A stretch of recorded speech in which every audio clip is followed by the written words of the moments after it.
Just about to start the rear bumper install of the Worn Elite rear bumper for this 2023 Jeep Wrangler JL.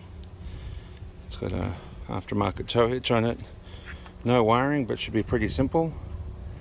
Just show you before. Let's get a profile view to show you what kind of depth we're dealing with out from the back. And let me go measure that real quick. Just want to show some basic measurements before I get going here of how far out the bumper sticks. So the actual edge is not very much, not quite 3 inches from the bodywork right there. This corner right here, it's at about 5 inches. The angle of the phone makes it distorted, but it's 5 inches there. Let's go down from here. We're at about 7 inches to the hitch. Well, you can see the hitch is down there. I don't think the new one's going to stick out much further, but we shall see. That's 7 inches. It's going to be probably 5. Yep, 5, just like the other corner. So there we have it. Try and get an underside view of the wings. Definitely going to gain some clearance around the corners of the rear bumper. Just showing, since this suspension, wheels and tires aren't going to change, just want to show some clearance to the bottom corner of the rear bumper here. It's about 24.5 to 25 inches.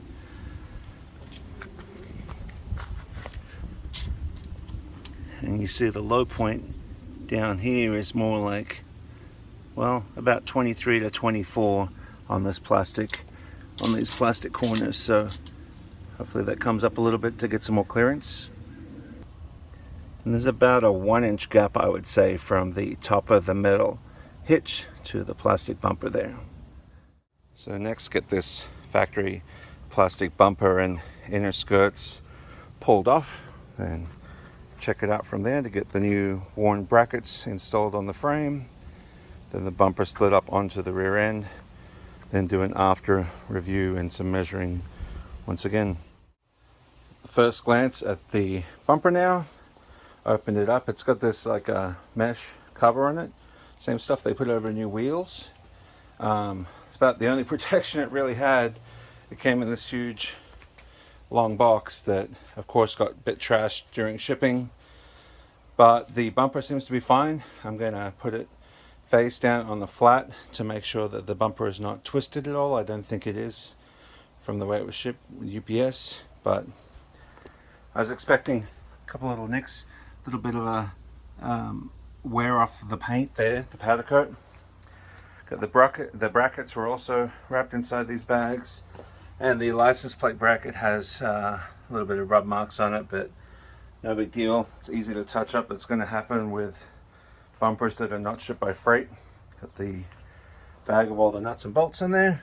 I'm going to pull that out in a minute, label everything and sort it out and make sure everything's good before I start working on the bumper, to make sure I don't have to get any replacement parts or anything else.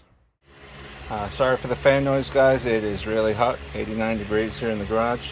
First step is going to remove that lower plastic panel. It uses little 8mm screws. Take that out on both sides. And back on the driver's side, we're going to be taking out these nuts here, these bolts here, and these bolts here. It's basically like a triangle, so it goes from here to here. We're going to be taking out that support, that corner piece, and that way we can get then into the bumper bolts on the side and underneath. But before we get too far, we're going to watch out and see when we have to disconnect the license plate wiring. There's the harness right in there that tucks into the bumper, because we're going to pull that out and make sure we don't damage anything when we go to pull the bumper off. Okay, take that back. You take out the front two, you can leave the outside two together, and then you got to get these two nuts. Now the top nut is not accessible by socket, so I got to find a 16mm wrench to get that nut loose and spin it off, and then this like triangle kind of bracket will come out in one piece. All right, that was it. Pulled those 10mm bolts out. You see that's the bracket that it was attached to. And then the bumper was just ready to slide right off. I was going to weigh this bumper to see what it was. That thing can't even be 10 pounds. So now the frame is clearer. I'm going to undo these side bolts and get these side brackets off and finish cleaning this up, take a break, and get ready to work on the installation of the new bumper. So I just started working on the right side bracket, and it looks like we've got some frame interference. You see that this piece here on the left is raised up, and so the bracket needs to slide over. You can see down here the holes are not lined up. They gotta get the bracket to slide over, so I gotta check if I can tap this down with a hammer or if I have to grind that. I don't want to grind it because it's a welded seam, but the worn bracket definitely needs to come over by about ½ inch. You see the gap on the inside there, but it has to come over. I'm going to keep looking at it before I do anything and make sure I don't get ahead of myself. So the driver's side lined up okay. I just had to tap this bracket over. The weld on the top of the frame here was very small, and this went on very simply just by tapping it with a rubber mallet. I'm just checking the bolt layout. These all had Loctite on them when I pulled them out, so I'm going to have to put Loctite on them. Got the support brackets down in there. Nice bracket system, definitely got a lot of support. So yeah, I'm gonna just leave this for now, work on the passenger side and figure out what I'm going to do about that bulge in the weld up top. Well, a little bit of hammering. I figured I was going to probably flex the bracket upwards a little bit instead of touching the frame, but this is pretty solid steel, and 3/8 if I had to guess. So anyway, I just took at it with the rubber mallet and got it on there. So now let me see in or out where I need to get these bolts lined up, Loctited and in place. Okay, I got all the bolts started.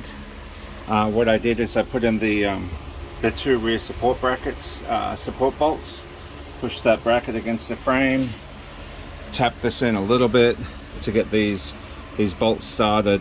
The top bolt started. Just had to be careful because it's still a little wobbly since this had to flare up a little bit. Not wobbly, but it's a little bit off since it had to flare up a bit, so I had to be really careful, make sure these were threading in fine.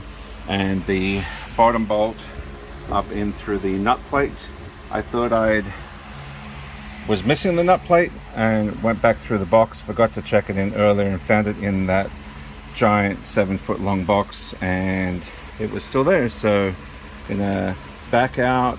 I'm gonna probably back these bolts out and add Loctite from this side since they're in position, start Loctiting this up, and then get the rear bumper ready for install.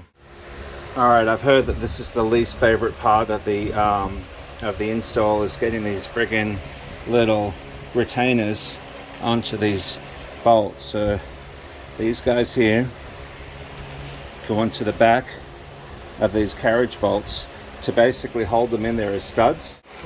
Well, this was the way I figured out instead. I used my really skinny vice grips to hold it once I fed it through the hand.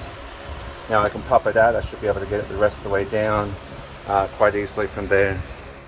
Alright, let me try and show you in real time here what I just did.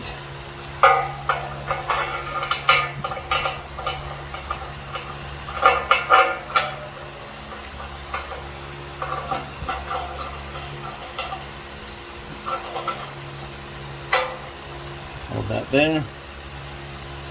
If these things were a little looser, it'd be easier, but they're pretty tight. Put that on there.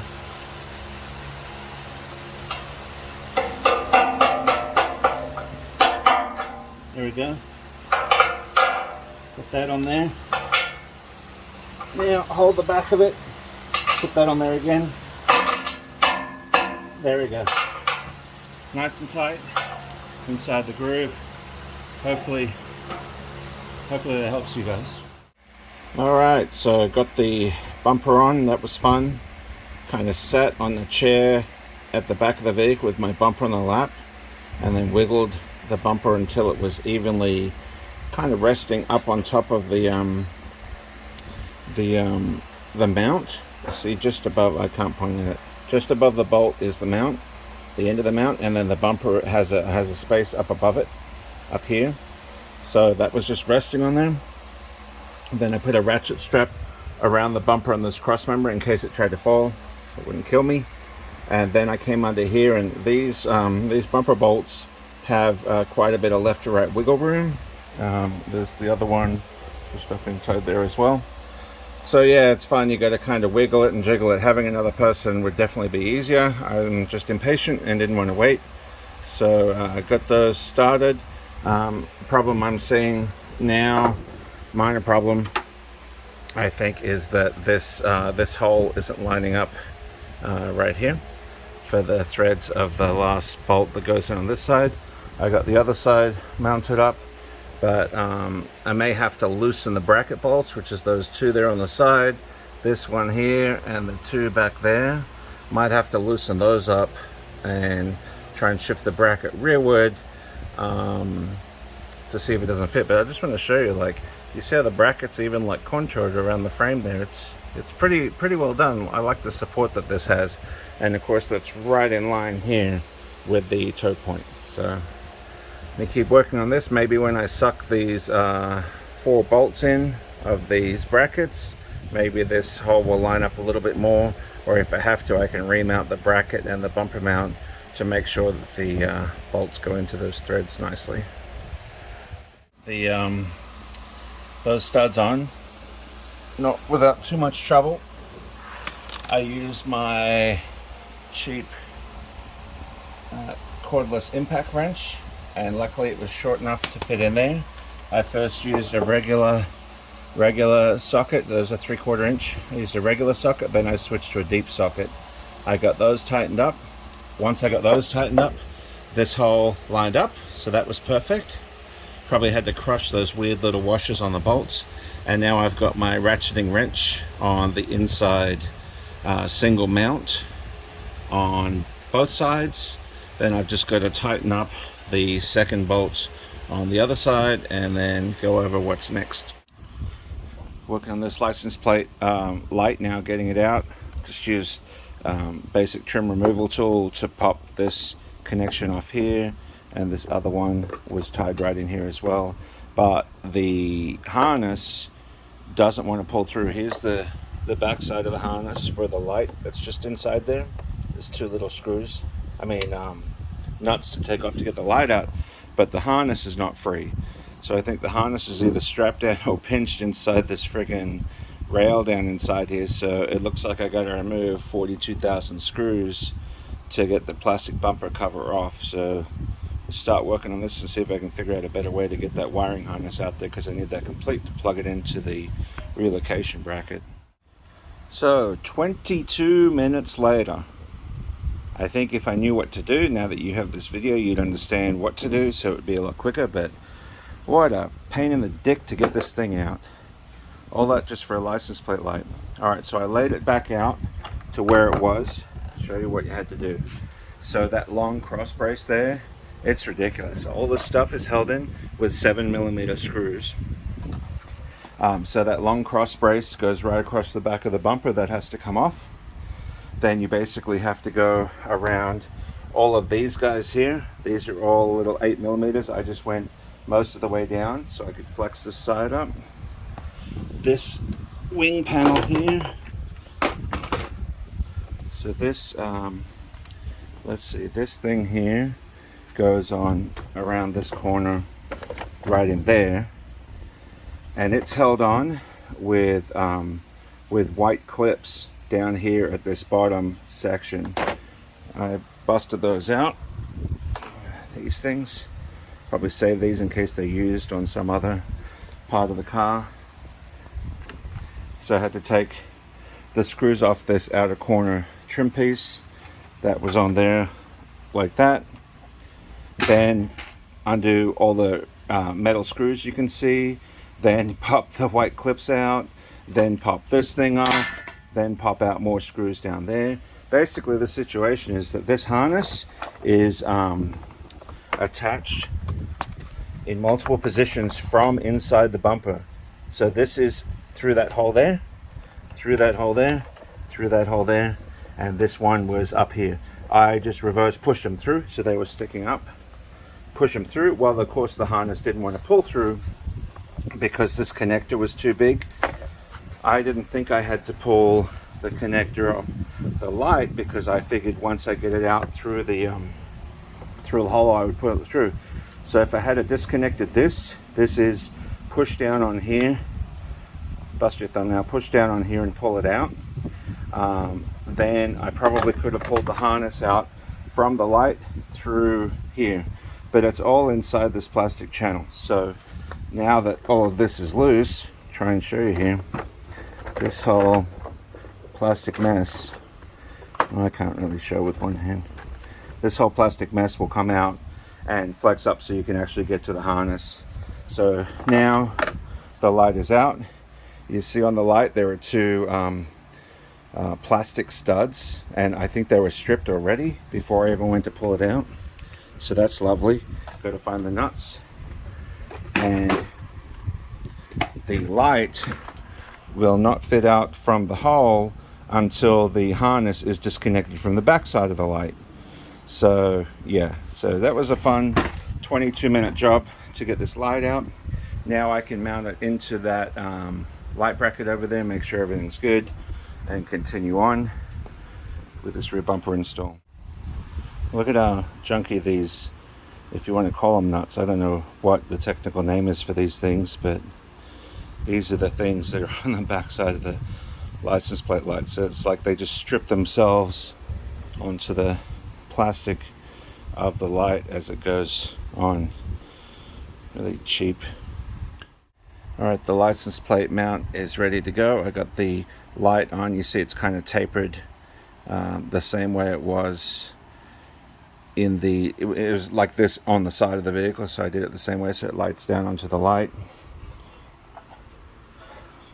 It kind of sucks a little bit, but the connector to release the clip is on the front side. You cannot access it.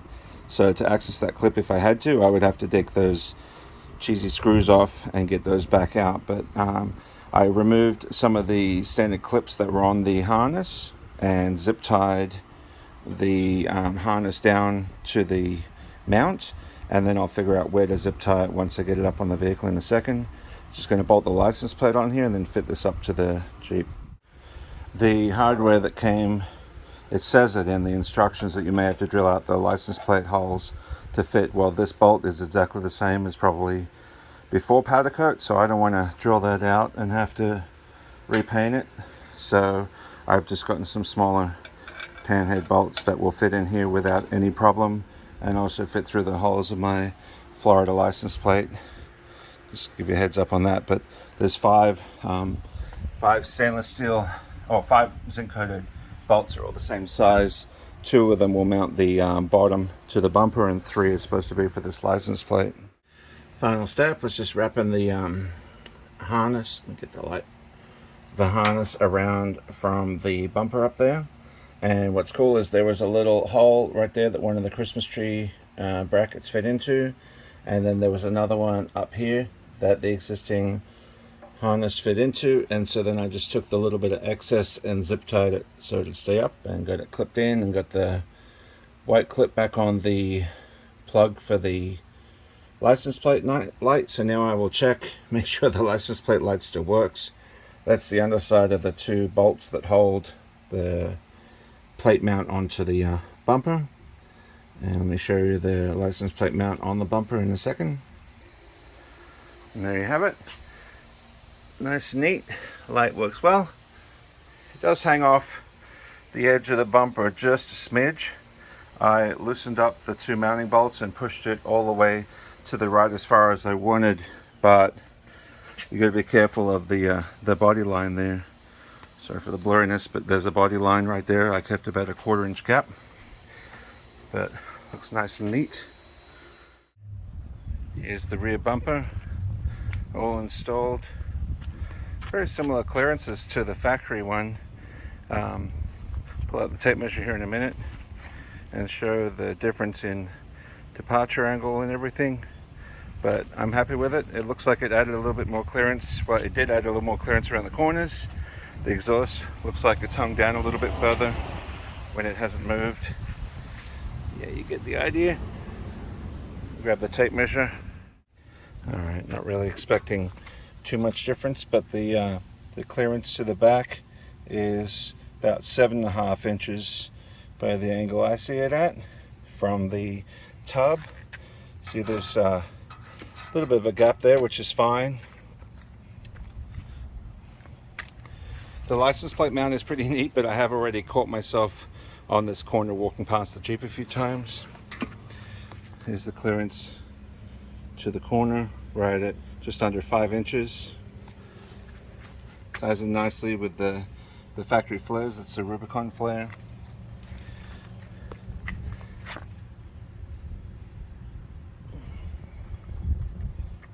Still got the same gap to the tow hitch, right about 1 inch.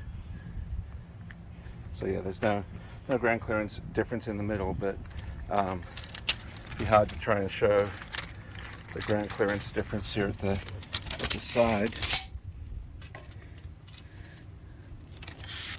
Let's see here. We're at 28